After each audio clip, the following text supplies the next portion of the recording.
샬롬 샬롬 샬롬 샬롬. 하나님 사랑합니다. 여러분 주 안에서 사랑합니다. 역대하 15장 말씀 우리 함께 나눕니다.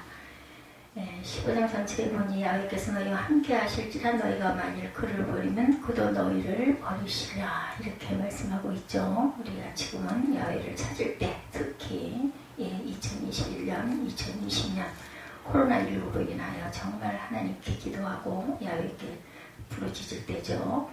하나님을 찾는 자에게는 잠언 8장 17절에 보니까 나를 사랑하는 자들이 나의 사랑을 누르며 나를 간절히 찾는 자가 나를 만날 것이라. 이사야 55장 6, 7절에 너희는 야훼를 만날 만한 때에 찾으라. 가까이 계실 때 그를 부르라. 그리하면 그가 긍휼히 여기시리라. 우리 하나님께로 돌아오라. 그가 너그럽게 용서하시리라. 말씀하죠. 고린도후서 6장 2절에도 일시 내가 은혜 베풀 때 너에게 듣고 구원의 날에 너를 도왔도다. 말씀합니다. 보라 지금은 은혜 받을 만한 때요. 보라 지금은 구원의 날이로다. 그래서 하나님을 버리는 자에게는 민수기 32장 15절에 너희가 만일 돌이켜 야훼를 떠나면 야훼께서 다시 이 백성을 광야에 버리시겠다고 말씀합니다. 예레미야 17장 13절에도 주를 버리는 자는 다 수치를 당할 것이라. 무릇 야훼를 떠나는 자는 흙에 기록되오리니 이는 생수의 근원이신 야훼의 버림이니라. 마태복음 10장 33절에도 누구든지 사람 앞에서 나를 부인하면 나도 하늘에 계신 아버지 앞에서 그를 부인하리라 말씀하죠. 디모데후서 2장 12절에도 우리가 주를 부인하면 주도 우리를 부인하실 것이라 말씀합니다. 산당한 이스라엘 중에 제하지 아니하였다. 17절에 오늘 아주 그 실수를 저지른 부분이에요. 아사가 정치를 잘했는데 그리고 모든 이방 우상들을 전부 일찍 뽑고 심지어는 자신의 어머니까지도 폐를 시키는 아주 그런 대단한 역사를 행했는데 산당은 제하지 않았어요. 아사가 제거한 이방 산당, 역대 14장 3장이 아닌 이스라엘 곳곳에 있는 제사장들을 섬기는 산당들만 제거를 하죠.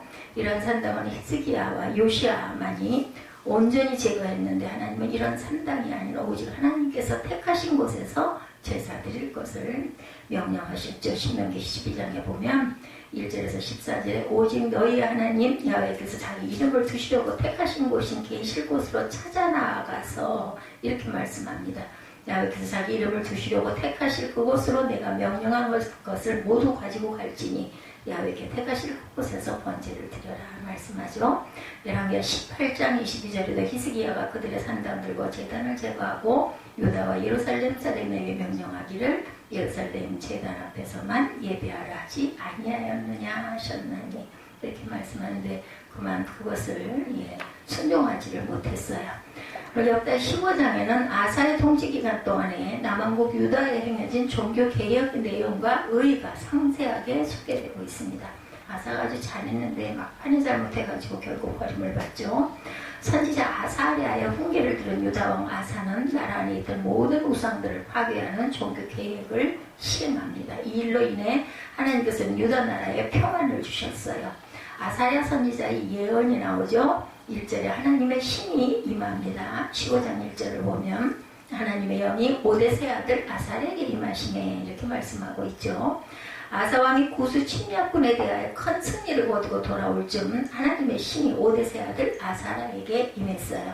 아사랴는 무명의 선지자였어요. 열왕기에 그 이름이 전혀 언급되고 있지 않습니다. 그는 하나님의 신이 자기에게 임하자 즉시 그대로 예언을 전하죠. 하나님께서는 선지자들을 통해서 예언의 말씀을 증거하시는데 말씀을 증거하는 자는 자의대로 증거하는 것이 아닌 하나님께 받은 대로 전해야 합니다. 하나님의 신이 임했어요. 역대 15장 1절에 하나님의 영이 오뎃의 아들 아사랴에게 임하시네. 레위 사람 야하시엘에게도 역대하 20장 14절에 보면 야훼의 영이 회중 가운데서 레위 사람 아하시엘에게 임하셨으니 그는 아삽 자손 마따냐의 현손이요 여일의 증손이요 분하냐의 손자요 스가랴의 아들이더라. 이렇게 아주 이스라엘도 우리나라처럼 가문의 족보를 아주 중요하게 여기죠. 아사의 두 번째 예언입니다. 하나님의 신이 임한 아사랴는 전쟁에 있어 이기고 돌아오는 아사를 맞아 예언을 선포합니다.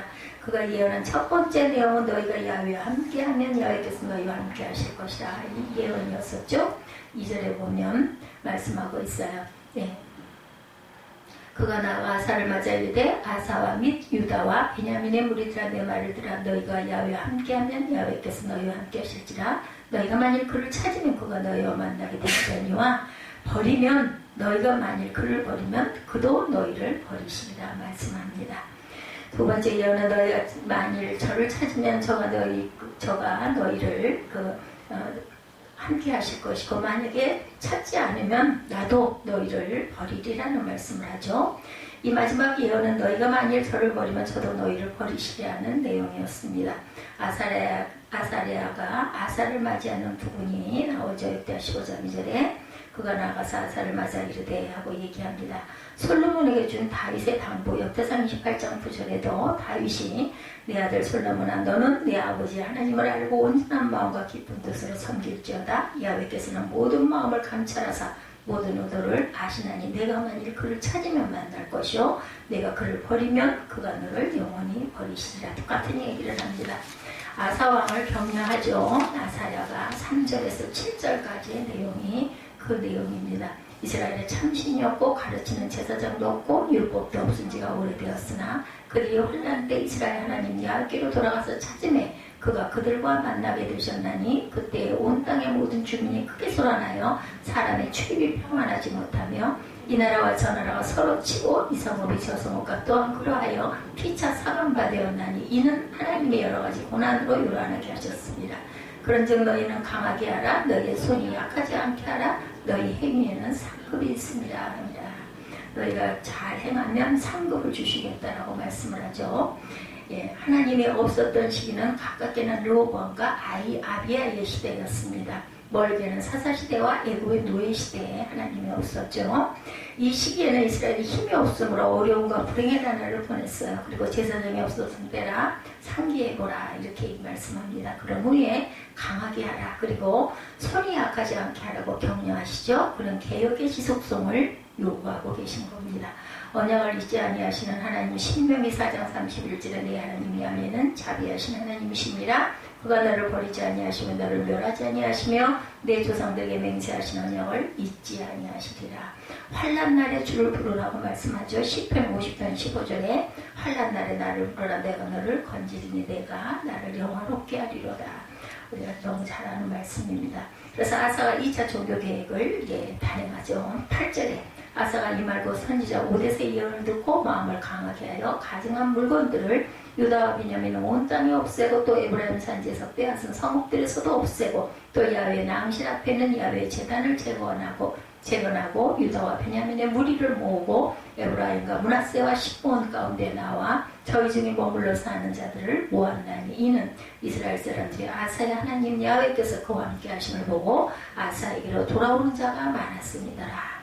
9절에 이렇게 증거하고 있어요. 아사왕은 하나님의 주신 계획을 이렇게 과감하게 시행하죠. 그는 평안의 시기를 연락의 기회로 삼는다거나 죄악과 타협한 것이 아니라 전심으로 야훼를 찾고 구했습니다. 초대교회 때도 교회가 평안을 누리면서 튼튼하게 세워져 가고 성도의 수가 더욱 많아졌다. 사도행전 9장 31절에 보면 그리하여 온 유대와 갈릴리와 사마리아 교회가 평안하여 든든히 서가고 주를 경외함과 성령의 위로로 진행하여 수가 더 많아지더라 이렇게 말씀합니다.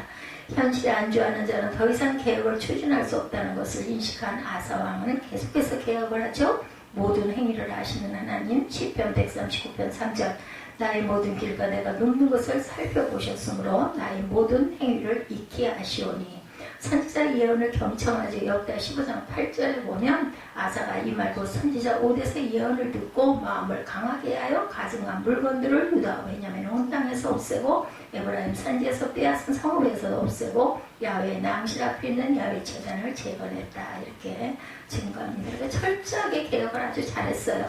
아사왕의 두 번째 종교 계획은 마지막 남은 우상 숭배의 뿌리를 뽑는 것이었어요. 그는 앞서 1차 계획에서 많은 우상들을 회파하기는 했지만 백성들은 아직도 계속해서 우상을 섬기고 있었죠. 이는 백성들의 생활이 우상 숭배가 깊이 뿌리를 내리고 있었음을 보여줍니다. 그리스도인이 된 자는 하루아침에 거룩한 삶을 살게 되는 것이 아니라 점차로 성화가 돼가죠. 이것을 한 아사왕은 아직까지 제거되지 않은 우상 숭배를 온전히 제거하기 위해서 2차 계획을 착수하죠. 그래서 그때까지 남아있던 우상들을 유다에서 철저하게 제거합니다. 죄는 조금이라도 남겨두면 또다시 죄의 싹이 자라게 되죠. 싹이 자라기 전에 뿌리까지 뽑아 제거해야 하는 거죠. 아사의 계획은 이스라엘 백성들 가운데 만연되어 있는 우상을 제거하여 백성들을 하나님께로 돌아오도록 하는 거죠. 제사보다 나은 순종. 사무엘상 15장 22절에 사무엘이 이르되 야훼께서 번제와 다른 제사를 그의 목소리를 청종하는 것을 좋아하신 것 같이 좋아하시겠나이까. 순종이 제사보다 낫고 듣는 것이 수양의 기름보다 나으니 말씀합니다. 가증한 물건을 제하죠. 8절에 아사가 이 말고 선지자 오뎃의 예언을 듣고 마음을 강하게 하여 가증한 물건들을 유다와 베냐민 온 땅에서 없애고 에브라임 산지에서 빼앗은 성읍들에서도 없애고 야훼 낭실 앞에 있는 여호와의 제단들을 재건했다. 아사의 바른 개혁이었어요. 아사의 2차 종교개혁은 우상을 철저히 파괴해낸 일만 그치지 않고 야훼의 단을 재건하는 일까지 합니다. 진정한 개혁은 바른 목표가 세워져야 하는데 아사왕은 개혁의 목표를 바르게 세웠으니 분명하죠. 유다 백성들을 죄에서 돌이키면 물론 그 백성들이 완전히 하나님께로 돌아오도록 뿌리를 뽑았어요. 이러한 목표를 이루고자 아사왕은 우상을 파괴함과 동시에 우상을 대신하는 참된 신앙을 백성들에게 가르치려고 야훼 단을 세운 증거를 합니다. 계명을 지킬 때 함께 하신 하나님이시죠. 요한복음 14장 23절에 예수께서 대답하여 이르시되 사람이 나를 사랑하면 내 말을 지키리니 내 아버지께서 그를 사랑하실 것이요 우리가 그에게 가서 거처를 그와 함께 하리라 말씀합니다. 주께서 주신 약속 마태복음 28장 20절 우리가 잘 아는 말씀이죠. 대명령이라고 합니다. 내가 너에게 분부한 모든 것을 가르쳐 지키게 하라. 볼지어다 내가 세상 끝날까지 너희와 함께 하리라. 평안과 지속적인 개혁이 일어납니다. 평안을 얻었어요. 유다가 이렇게 우상을 타파하다 보니 15절에 온 유다가 맹세를 기뻐한지라 우리가 마음을 다하여 맹세하고 뜻을 다하여 야훼를 찾았으므로 야훼께서도 그들을 만나주시고 그들의 사방에 평안을 주셨더라. 그리고 나서는 이제 16절에 아사왕의 어머니 마아가가 아세라의 가증한 목상을 만들었으므로 아사가 그의 태우의 자리를 피하고 그의 우상을 찢고 빻아 기드론 시내가에 불살랐다. 어머니를 폐위를 시키는 일까지 합니다. 솔로몬 말기부터 시작된 우상 숭배는 유다 전역을 황폐했어. 이런 황폐한 땅이 아사의 신앙풍으로 인하여 평화로운 땅이 됩니다. 아사의 종교 개혁이 성공하고 유다가 평화를 구할 수 있었던 것은 그 땅이 하나님 보시기에 선하였기 때문이죠. 역대기 기자는 유다가 평안을 얻은 과정을 그들이 야훼를 찾았으므로 야훼께서도 저희의 만남 받으시고 그 사방에 평안을 주셨다 이렇게 묘사합니다. 역사를 주관하신 하나님이죠. 역대 14장 7절에도 아사가 일찍이 유다 사람에게 이르되 우리가 우리 하나님 야훼를 찾았으므로 이 땅이 아직 우리 앞에 있나니 우리가 이 성읍들을 건축하고 그 주위에 성곽과 망대와 문과 빗장을 만들자. 우리가 주를 찾았으므로 주께서 우리 사방에 평안을 주셨느니라 하고 이에 그들이 성읍을 형통하게 건축하였더라. 주께서 사방에 평안함을 주셨어요. 15절에도 유다가 이 맹세를 기뻐한지라 우리가 마음을 다하여 맹세하고 뜻을 다하여 야훼를 찾았으므로 야훼께서도 그들을 만나주시고 그들의 사방에 평안을 주셨더라. 모친을 폐위시킨 사건 16절이었죠. 아사왕은 자신의 모친이며 태우인 마아가를 폐위시키시면서까지 종교개혁을 이루려고 애를 썼습니다. 아사왕의 모친 마아가는 아사라의 가증한 목상을 만드는 우상 숭배자였어요. 개혁에 열심히 했던 아사라 우상 숭배자는 모친을 그냥 두어서는 안 되었습니다. 그래서 그녀를 폐위시켰을 뿐만 아니라 우상을 찢고 빻아 기드론 시내가에 불살라버렸어요. 모든 일에 있어 관용하고 이해함으로 다른 사람을 수용하여 주는 태도는 참으로 아름다운 행위라고 할 수가 있죠. 그러나 악에 관한 우리는 한치의 양보다 허용해서는 안 됩니다. 악의 씨는 대단한 변신력을 가지고 있기 때문에 도처에서 파급이 되죠. 꼭 그 잡초처럼 잔디 쌓이는 잡초는 아주 생명력이 아주 커서 잘 자라죠. 따라서 아사는 우상 숭배를 한 모친 마아가를 폐위시키고 그가 관계한 우상들을 모조리 제거하는 사건이 일어났어요. 야훼를 온전히 쫓았어요. 다윗 왕도 그랬죠. 열왕기상 11장 6절에 솔로몬이 야훼의 눈앞에서 악을 향하여 그의 아버지 다윗이 야훼를 온전히 다른같이 따르지 아니하였다. 이렇게. 그래서 결국 벌임을 받습니다. 15장 전체 내용을 보면 아사는 유다에 만연된 우상 숭배를 제거하는 종교개혁을 시행했어요. 그러나 아사와 유다의 하나님은 함께 하시고 평안을 주셨습니다. 오늘날 우리 시대도 개혁해야 할 부분들이 산적해 있죠. 불신앙과 거짓이 난무한 이 시대에 우리 크리스찬들이 나를 먼저 개혁하고 이어서 사회와 나라를 개혁한 하나님의 사람이 되도록 우리가 애써 노력하고 기도해야 되겠죠. 구약 성경에서 일어났던 부흥의 역사를 지금 우리는 살펴보고 있습니다. 중요한 것은 하나님께서 허락하셨던 그때 그 부흥이 오늘 지금도 일어날 수가 있다는 사실을 믿고 사모해야 되겠다. 부흥이라는 말에 가장 근접한 구약의 히브리어 카야는 다시 살리다, 소생시키다, 회복시키다는 뜻을 가지고 있어요. 카야. 그 신약의 헬라어 부흥하다에 해당하는 아나지오라는 말은 탕자가 다시 살아났다는 표현을 쓰고 있어요. 그러니까 하나님이 허락하시는 부흥은 구원받지 못한 불신자들에게 필요한 것이 아니라는 거예요. 부흥이란 항상 하나님의 백성들에게 초점을 맞추고 있습니다. 부흥이 언제 존재하는 것은 이제 하나님의 부르심이 있었고 은혜가 있었다라는 거죠. 언제나 존재하는 것은. 그런데 번영의 세속 문화에 취해 살아가면서 언제부터인가 하나님을 향한 진실되고 뜨거운 고백이 식어졌습니다. 입술로는 주를 믿는다고 하지만 신앙생활에서 감동과 울림이 없어졌어요. 생활에서도 하나님의 백성으로서의 존재적 생명력을 찾아볼 수가 없습니다. 그런데 어느 날 주님께서 찾아오셔서 메마른 영혼을 만져주십니다. 죄로 타락하고 오염된 세상 속에서 이렇게 살아서는 안 되겠다고 일깨워주고 계시죠. 우리에게 이러한 일깨움을 주십니다. 그리하여 깊은 잠에 빠져 죄의 무감각한 삶을 살아가던 인생이 성령의 능력으로 잠에서 깨어나 하나님의 말씀에 순종하며 생명력 있는 삶을 살아가는 것, 이것이 바로 부흥이라는 것을 우리가 잊지 말아야 하겠습니다. 그러므로 하나님께서 은혜를 베풀어 주셔서 그때 부흥의 불길이 오늘 이때에도 일어나기를 주의 이름으로 축복합니다. 우리는 계속해서 구약성경에 나타난 5번째 부흥의 현장으로 가보려고 해요. 오늘의 본문은 남유다의 제3대 왕이었던 아사 시대를 배경으로 하고 있어요. 아사는 다윗과 여호사밧, 히스기야, 요시야 등과 더불어 하나님 앞에서 신앙을 굳게 지켰던 왕으로 평가받은 4왕 중에 하나죠. 역대기에서는 아사왕의 41년 통치를 주요 사건들을 중심으로 크게 3단계로 나누어서 기록을 합니다. 초기 10년과 중기 15년 그리고 말기 5년입니다. 이것이 역대 14장부터 16장까지 기록되어 있는데 우리는 이 내용을 중심으로 함께 살펴봅니다. 우리가 14장부터 16장을 읽어보면 여기에서 특별히 강조되는 핵심 단어가 있어요. 나의 얼굴을 찾으라, 야훼를 찾으라는 찾는다라는 말, 누군가의 뒤를 따라간다는 의미를 가지고 있는 단어입니다. 따라서 이 말은 깊은 관심을 가지고 열심히 추구하고 집요하게 찾는 것을 의미하죠. 근데 야훼를 찾는다는 이 말이 3장에 걸쳐서 무려 9번이나 나오고 있어요. 중요하죠. 그런 의미에서 우리는 먼저 야훼를 찾는다는 것이 무엇을 뜻하는 것인지를 정의할 필요가 있습니다. 그렇다면 야훼를 찾는다는 말의 의미는 꼭 무엇인가? 첫째, 회개에 부응하는 응답입니다. 회개의 부름에 부응하는 것, 응답하는 것. 솔로몬이 그의 통치 후반기에 이방 종교와 우상 숭배에 빠지면서 그의 아들 로보암 때 이스라엘이 남과 북으로 분열된 걸 우리가 역사에서 압니다. 그리고 로보암은 자신의 통치 17년의 대부분을 북이스라엘의 여로보암과 전쟁하는 것으로 허비하죠. 그의 아들 아비야도 역시 여로보암과 전쟁을 한 것밖에는 이렇다 할 치적을 찾아볼 수가 없어요. 그리고 아비야는 제일 3년 만에 죽습니다. 로보암과 아비야가 통치하던 20년의 기간은 솔로몬 시대에 들어왔던 이방 종교와 우상 숭배로 나라 전체가 심각하게 타락하고 오염되어 있을 때, 그래서 그 다음에 아사왕이 쓰죠. 열왕기의 저자는 로보암이 통치하던 시대의 상황을 가리켜 유다가 여호와 보시기에 악을 행하되 그의 조상들이 행한 모든 일보다 뛰어나게 했다라고 그것을 고발하고 있습니다. 열왕기상 14장 24절을 읽어보면 그 땅에 또 남색하는 자가 있었고 야훼께서 이스라엘 자손 앞에서 쫓아내신 국민의 모든 가증한 일을 무리가 본보다 행하였다, 이렇게 증거하고 있어요.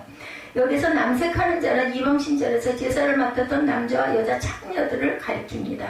당시 아세라나 바알에게 제사를 드리고 난 후에는 반드시 이방 신전의 제사 그들이었던 이들과 맺힌 행위들을 했다고 하죠. 그리고 이러한 이방신들을 위한 음란한 산당들이 유다 전 지역에 세워졌고 남천과 여창들이 넘쳐나는 시대였다고 합니다. 이러한 모습들은 당시 유다가 얼마나 윤리적으로 도덕적으로 심하게 타락했는가를 보여줍니다. 한마디로 유대 온 나라가 아주 더러워질 대로 더러워진 그러한 모습이었다. 이러한 때 아사가 아비야를 이어 유다 왕으로 즉위를 하죠. 그리고 그 지난 20년 이상 유다 땅에 벌어지고 있었던 음란하고 타락한 이방 종교들의 풍습을 제거하는 데 전력을 기울이죠. 14장 1절에 보면 아사의 시대에 그의 땅이 10년 동안 평안하니라 말씀합니다. 이 시기는 아사가 1차 종교개혁을 단행했던 초기 10년에 해당합니다. 특별히 14장 2절은 아사가 그의 하나님 야훼 보시기에 선과 정의를 행했기 때문에 10년 동안 평안할 수 있었다 이렇게 말씀하고 있어요. 이처럼 성경에는 무엇이 옳고 그른가에 대한 분명한 기준을 가지고 있습니다. 그것은 하나님 보시기에 무엇이 옳고 무엇이 그른가 하는 것이에요. 사람 보기가 아니라 하나님 보시기에 오직 하나님의 관점입니다. 이와 같은 원리와 정책으로 나라를 통치하려고 했던 사람이 아사죠. 그리고 그 결과 평안했다. 무엇이 옳은가에 대해서 영적으로 예민한 감각을 가진 지도자를 모시고 사는 백성들은 얼마나 복된 백성인지, 그렇죠? 우리나라도 대통령을 비롯해서 정치, 경제, 지도자들이 영적으로 옳고 그름에 대한 분명한 분별력을 가지고 정치를 했으면 얼마나 좋을까. 단순히 표를 의식한 인기 영합에 따른 행동이 아니라 하나님을 두려워하는, 경외하는 그런 지도자들, 이를 위해서 우리가 더 항상 기도해야 되겠죠. 우리가 할 수 있는 것은 기도입니다. 불평불만이 아니라 아사는 자원하는 마음으로 야훼께서 행하였고 야훼의 얼굴을 구했죠. 그리고 성경 그가 악에서부터 떠났다 말씀하죠. 3절에 그가 행했던 위대한 행동들을 통해서 14장 3절을 보면 이방 제단과 산당을 없애고 주상을 깨뜨리며 아세르상을 찍었다. 이것들은 모두가 잘못된 신앙에 대한 외적인 행위들이죠. 가령 앞에서도 말씀드렸지만 여신 아세라를 위해 세워진 상은 성적인 상징. 그런데 아사는 담대하게 나가서 나무로 만든 그 상들을 다 찍어버렸어요. 또한 이방 제단과 산당은 살아계신 하나님이 가장 싫어하는 것인데 그는 유다 모든 성읍에서 이런 것들을 없애버립니다. 주상은 가짜 신들을 수비하려고 만든 돌들인데 이런 것들도 깨뜨려버려요. 그러니까는 주상과 아세라상, 그것들은 아세라 여신상 이런 것들은 목상과 그리고 돌입니다. 4절 이하에서 하나님의 말씀이 진실하고 탁월할 것이라고 생각하여 백성들에게 삶을 중심으로 하나님께만 두고 율법대로 행하며 계명대로 따르도록 명령하죠. 근데 이렇게 야훼를 구하는 것이 단지 하나의 정치적 선전에 지나지 않고 그것이 그의 삶이었어요. 그 결과 나라가 그 앞에서 평안함을 누립니다. 14장에는 평안에 대한 단어가 5번이나 나옵니다. 성경은 아사 시대 이처럼 왕과 백성들을 회개하고 야훼를 찾던 결과가 평안이었던 사실을 강조하죠. 둘째는 하나님과의 교제의 부름에 응답하는 것. 14장에서 5번이나 사용된 평안이라는 히브리어 단어는 영원한 평안을 나타내는 샬롬이 아니라 일시적인 한정적인 평안을 나타내는 샤케타라는 단어를 썼어요. 원어에 보면 차이가 있습니다. 이것은 본문이 말하는 아사시대 10년의 평안이 일시적이고 한정적인 평안이었음을 설명합니다. 아마 어쩌면 유다 백성들은 전쟁에서 승리하고 평화가 이어지는 가운데 하나님을 찾는 신앙의 열정이 점점 식어졌다는 것을 의미할 수도 있겠죠. 하나님과의 교제도 소원해집니다. 이러한 때 하나님께서 선지자 아사랴를 세우시고 깨닫게 하신 거죠. 구스 사람 세라의 100만 군대와의 전쟁에서 크게 승리하고 돌아오는 아사왕과 군대를 향해 하나님께서는 아사랴를 통해서 15장 2절에 그가 나가서 아사를 맞아 이르되 하고 시작을 하죠. 무리들아 내 말을 들으라. 너희가 야훼와 함께하면 야훼께서 너희와 함께 하실지라. 너희가 만일 그를 찾으면 그가 너희와 만나게 되시려니와 너희가 만일 그를 버리면 그도 너희를 버리시리라. 지금 아사랴는 전쟁에서 승리하고 의기양양한 모습으로 돌아오는 왕과 유다 군대를 향해서 축하의 메시지도 듣기 좋은 예언을 전하는 것도 아니었어요. 이것은 그들이 향한 분명한 경고의 메시지. 그렇다면 하나님께서 남유다가 전쟁에서 대승을 거두고 돌아오는 이 시점에 아사랴 선지자를 보내어 말씀하신 이유는 무엇일까? 너희가 야훼와 함께하면 이라는 말씀이 암시하듯이 당시 유다 백성들의 하나님을 향하는 신앙은 아사의 즉위 초기에 비해 상당히 쇠퇴한 상태였다는 것을 알 수 있습니다. 즉위 초기에 단행했던 제1차 종교개혁에서 아사는 우상과 산당을 제거하는 등 야훼 신앙을 회복하는 데 많은 기여를 했어요. 그리하여 하나님은 이에 대한 보상으로 유대가 10년간을 평화롭게 했어요. 근데 아사의 종교개혁은 오랜 우상 숭배의 풍조에 젖어있던 백성들의 반발로 인해서 완전히 완수되지를 못했다는 거죠. 유다 백성들은 그동안 이방신전에서 제사를 드린 후에 그곳에 있던 남녀 사제들과 성매매를 통한 육체적 쾌락을 즐겼어요. 그렇기 때문에 그렇게 이방신전들을 그렇게들 아주 독보소처럼 퍼졌던 것 같아요. 이 부분 때문에. 근데 이런 것들이 왕의 명령으로 불법이 되고 폐지가 됩니다. 폐지가 됐지만 백성들의 마음 밑에는 그러한 세속적인 문화를 향수하는 그리워하는 마음들이 없었겠습니까? 얼마나 그러고 싶었겠어요. 그런 가운데 10년의 평화로운 시기를 지나면서 백성들 가운데 우상숭배 폐습이 되살아나고 이전에 없애버렸던 산당과 우상들이 다시 조금 생겨나기 시작합니다. 초기에 아사가 단행했던 야훼 신앙도 흐지부지 됩니다.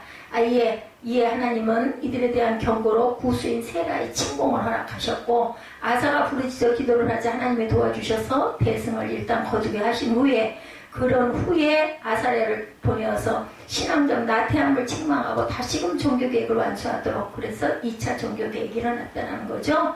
너희가 하나님과 함께 할 때 하나님도 너희와 함께 하신다. 너희가 나를 버리면 나도 너희를 버리리라 이렇게 말씀하십니다. 사람들은 고난이나 역경을 만났을 때 인간적인 수단과 방법으로 그것을 해결하려고 굉장히 노력을 하죠. 그러나 성경은 고난이나 역경을 없애는 가장 쉬운 길이 야훼를 찾는 것임을 분명하게 가르칩니다. 하나님만 찾으면 모든 것은 해결이 된다는 거죠. 근데 우리가 야훼를 찾는다는 것은 우리가 저지른 죄를 회개하고 그 죄로부터 돌이켜 멀리하는 것이에요. 하나님께도 돌아가 하나님과의 관계를 또한 회복하는 것입니다. 우리가 그래야 하는 이유는 오직 그분에게만 참된 회복이 있기 때문이죠.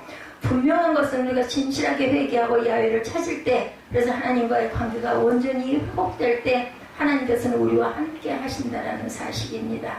그럼에도 불구하고 끝까지 하나님을 찾지 않고 돌아서지 않을 때 하나님은 어떻게 하세요? 호세아 5장 5절에 그들이 그 죄를 뉘우치고 내 죄를 구하기까지 내가 내 곳으로 돌아가리라. 그들이 고난받을 때 나를 간절히 구하리라 이렇게 말씀합니다.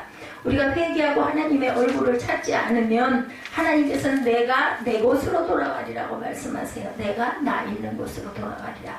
다시 말해서 야훼를 찾을 때까지 결국 그들에게 나타나지 않으시겠다라는 거죠. 그렇게 되면 우리는 마치 고아처럼 고난과 절망의 자리에 버려지고 말 것이라는 것 무서운 심판이죠. 그러면 하나님은 언제까지 우리를 외면하실까? 성경은 우리가 우리의 죄를 뉘우치고 그의 얼굴을 구하기 시작할 때까지다 말씀합니다. 그러면 우리는 마음을 다해 하나님을 간절히 찾아야 되겠죠. 우리들의 개인 생활과 교회 생활에서 하나님이 우리와 함께 하시기를 정말로 원한다면 우리도 반드시 그분과 함께 하도록 해야 한다는 걸 잊지 마시기 바랍니다.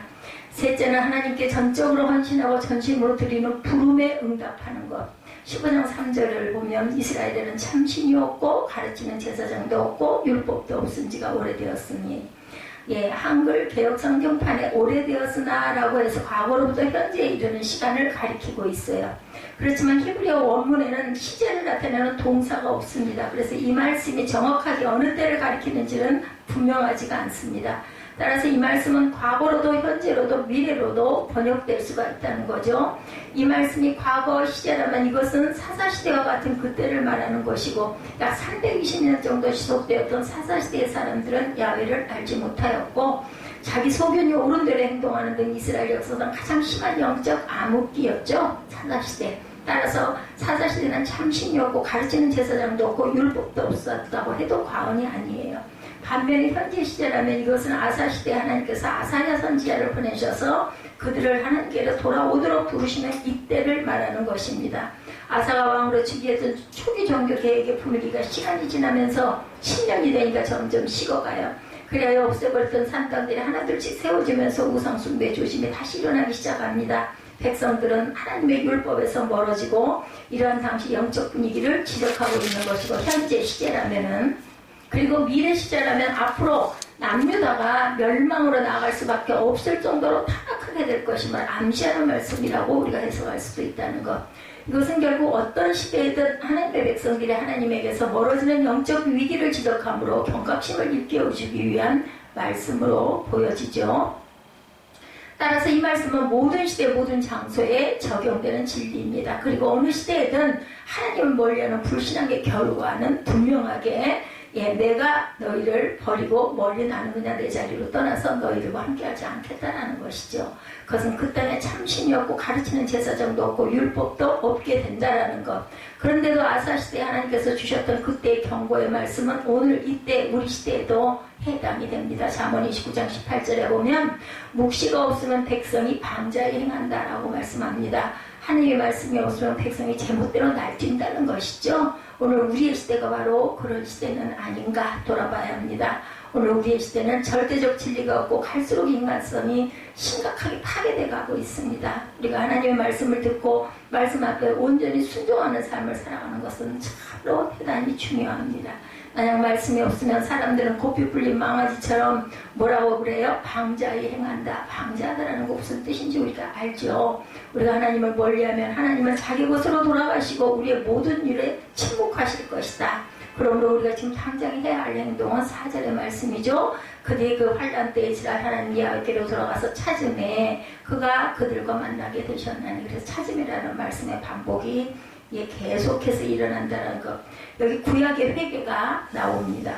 이것은 오늘 우리의 시대에도 너무나 크게 요구되죠. 그것은 바로 온전히 회개함으로 하나님께로 돌아가는 것입니다. 만약 우리가 그렇게 하지 않는다면 5절과 6절과 같은 심판적 현상들이 나타나게 된다. 다시 말해 온 땅의 모든 주민이 크게 요란하여 사람들이 출입이 평안하지 못하게 된다는 것. 그런가 하면 이 나라와 저 나라가 서로 치면서 사람들은 온갖 고난 속에서 고통을 받게 될 것이다. 한마디로 하나님이 허락하시는 평화가 사라지고 고통과 싸움과 분열이 우리를 떠나지 않을 것이다 라고 말씀합니다. 그렇다면 아사의 선지자의 경고성 메시지를 들었던 아사 왕의 취한 행동 8절이죠. 아사가 이 말도 선지자 오뎃의 예언을 듣고 마음을 강하게 하여 가증한 물건들을 유다와 베냐민 온 땅에서 없애고 에브라임 산지에서 빼앗은 성읍들에서도 없애고 야훼 낭실 앞에 있는 야훼 제단을 재건했다. 아사는 하나님의 말씀을 듣는 순간 즉시 마음을 강하게 하여 느슨해졌던 종교개혁을 다시 시작합니다. 아사의 제1차 종교개혁은 주로 나라 안에서 우상을 제거하는 등 외적인 개혁에 치중을 했다고 한다면 2차 종교개혁은 우상을 제거하는 차원에서 한 걸음 더 나아가 온 백성들로 더불어 오직 하나님 안에서 섬기기로 언약함으로 보다 근원적인 내적인 개혁으로 발전시키고 있는 것을 볼 수가 있죠. 1차 종교개혁에서 나라 안에 존재하고 있는 우상들을 제거하는 것이 초점이었다고 한다면 2차 종교개혁에서는 야훼 낭실 앞에 있는 야훼 제단을 재건함으로 야훼 신앙과 참된 예배를 회복하려고 애썼습니다. 이제 아사는 종교개혁을 재개함과 있어 남유다 온 땅에 존재하는 가증한 물건을 제거합니다. 그리고 성전의 제단을 회복하고 모든 백성을 모으고 심지어 그의 어머니 마아가가 아세라의 가증한 목상을 만들었다고 해서 폐위시키고 어머니가 만든 우상을 찍어서 불살라버리죠. 그의 아버지와 자신이 구별했던 물건들, 은과 금과 그릇들을 하나님의 전에 또한 드립니다. 이전과는 차원이 다른 철저한 종교개혁 실행을 단행한 거죠. 아사원 이러한 모습은 참된 예배와 신앙의 회복, 우리 안에 있는 모든 가증한 것들, 하나님께서 미워하시는 것들이 완전히 제거되는 것에서부터 시작된다는 사실을 교훈하고 있습니다. 이것이 바로 아사 시대에 경험했던 부흥입니다. 하나님께서 아사 시대에 허락하셨던 그때의 부흥을 오늘 지금 우리도 경험하기 위해 먼저 우리 마음속에 존재하는 모든 영적인 더러운 것들을 제거해야 할 것입니다. 왜냐하면 부정한 마음속에 하나님께서는 임재하시지 않기 때문이죠. 그러므로 성령께서 우리 안에 역사하셔서 부흥을 가로막는 모든 영적 쓰레기들을 제거해 주시기를 주의 이름으로 축복합니다. 한편 오늘의 본문은 우리가 여호와의 전심으로 찾을 때 여호와를 전심으로 찾을 하나님께서 허락하시는 세 가지 결과를 발견할 수가 있어요.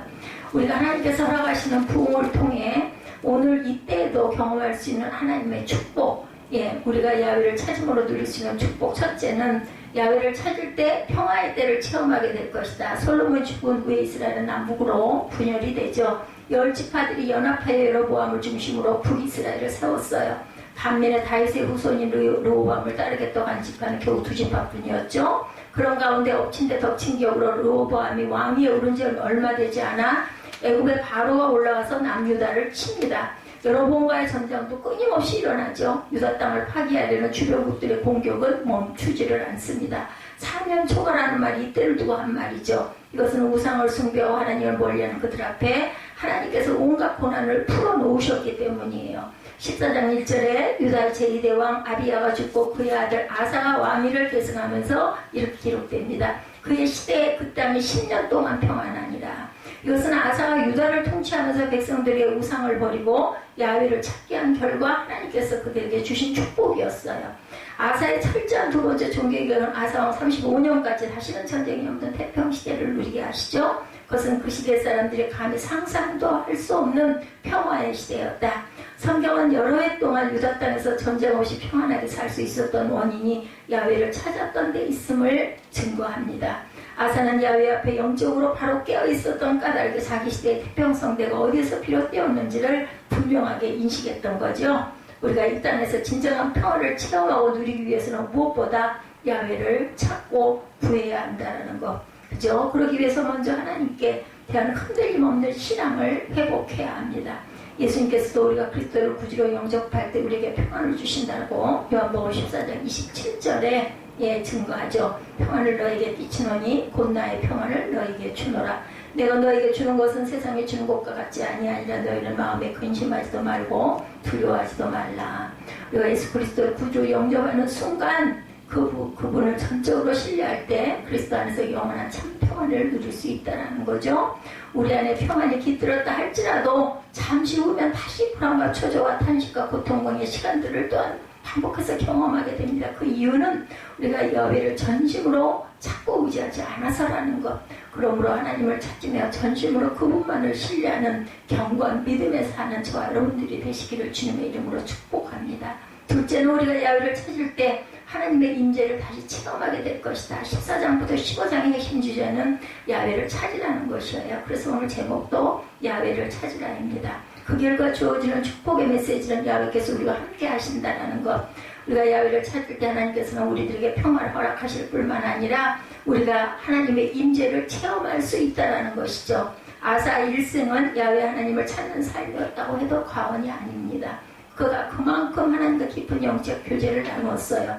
그리고 성경과 교회의 역사가 우리에게 말하는 사실은 보통 사람도 하나님의 임재를 체험하는 영적인 거인이 될 수 있다는 것입니다. 그렇게 될 수 있는 이유는 하나님이 그들과 함께 하시기 때문이라는 것. 그러므로 전심으로 야훼를 찾음으로 임마누엘 하나님이 우리 가운데 함께 하시는 하나님의 임재를 체험하며 사시기를 주님의 이름으로 축복합니다.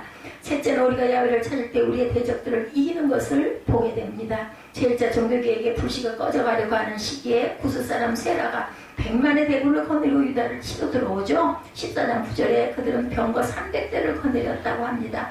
당시 철병거라는 것은 오늘날로 말하는 핵무기와 같습니다. 때문에 철병거를 가진 쪽이 전쟁에서 절대적으로 유리하겠죠. 더구나 숫자로도 100만의 세라 군대가 58만의 남유다 군대에 비해서 압도적으로 배가 되죠. 이 전쟁은 모든 면에서 누가 승리할 것이 당연히 예상됩니다. 이러한 상황에 아사가 한 행동은 하나님께 부르짖어 기도하는 것밖에 없었어요. 어떻게 할 수가 없으니까. 14장 11절에 보면 아사가 그의 하나님 야훼께 부르짖어 이르되 야훼여 힘이 강한 자와 약한 자 사이에는 주밖에 도와주리가 없사오니 우리 하나님 야훼여 우리를 도우소서. 뭐 할 수 있는 게 없으니까 아마 절실하게 기도했겠죠. 우리가 주를 의지하며 주의 이름을 의탁하고 이 많은 무리를 치러 왔나이다. 야훼여 주는 우리 하나님이시오니 원하건대 사람이 주를 의지 못하게 하옵소서 하였어요. 그죠? 아사는 인간적인 수단과 방법으로 이 전쟁에서 이길 수 없다는 것을 알고 절박한 위기의 순간에 하나님께 부르짖어 기도했던 거죠. 힘이 강한 자와 약한 자 사이에는 주밖에 도와줄 리가 없다. 우리 하나님 야훼여 우리를 도우소서. 아사는 이 전쟁을 아사와 구스와의 전쟁이 아니라 하나님과 구스의 전쟁이 되었음을 그것을 원하고 생각합니다. 그렇기 때문에 그 기도는 어떤 두려움도 찾아볼 수가 없고, 그죠? 그의 기도에는 승리의 확신이 가득 차 있어요. 왜냐하면 그가 하나님을 의뢰하고 신뢰했기 때문이죠.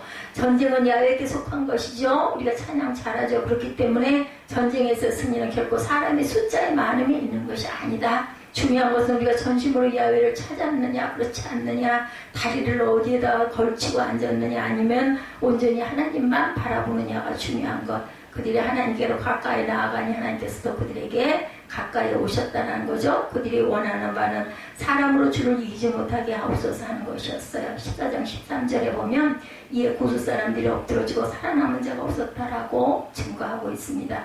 우리가 하나님을 찾으면 우리의 적들도 우리 앞에서 무너지고 한 길로 왔다가 7길로 도망하는 역사가 나오죠. 근데 16장은 아사왕 마지막 5년의 모습을 화려했던 종교계의 통제가 순식간에 무너지는 모습이 보여집니다.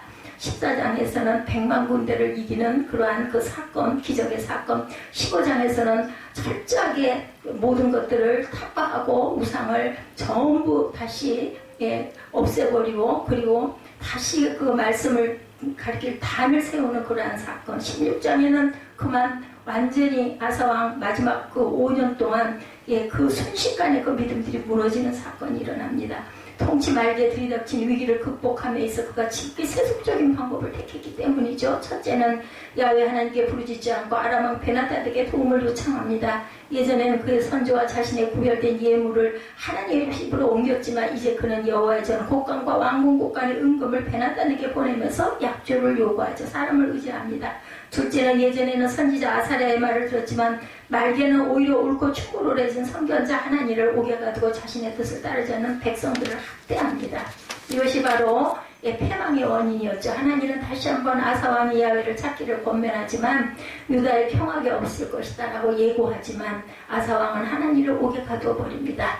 왜 그랬을까요? 한 인간에게는 이처럼 극과 극의 모습을 보일 수 있는 이유가 어디 있을까? 교만이죠. 내가 이만해졌다 하다 보면 교만해서 눈에 하나님이 안 보이고 내가 보이는 거죠.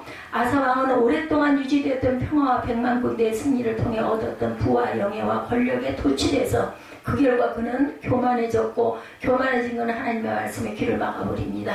그게 심한 병이 들었음에도 불구하고 야훼를 구하지 아니하고 그의 모든 소망을 의원들에게 두죠. 이것이 교만함의 비극입니다. 그래서 성경은 교만은 패망의 선봉이요 교만한 마음은 넘어짐의 앞잡이다 이렇게 말씀합니다. 이것이 교만함의 비극. 성경은 우리는 언제 어디서나 무엇을 하든지 항상 겸손하라고 말씀하죠. 시편 기자가 말한 대로 목마른 사슴이 신한물을 찾기에 갈급한 같이 우리의 영혼이 야훼를 찾기에 갈급한 영혼들이 되시라 합니다.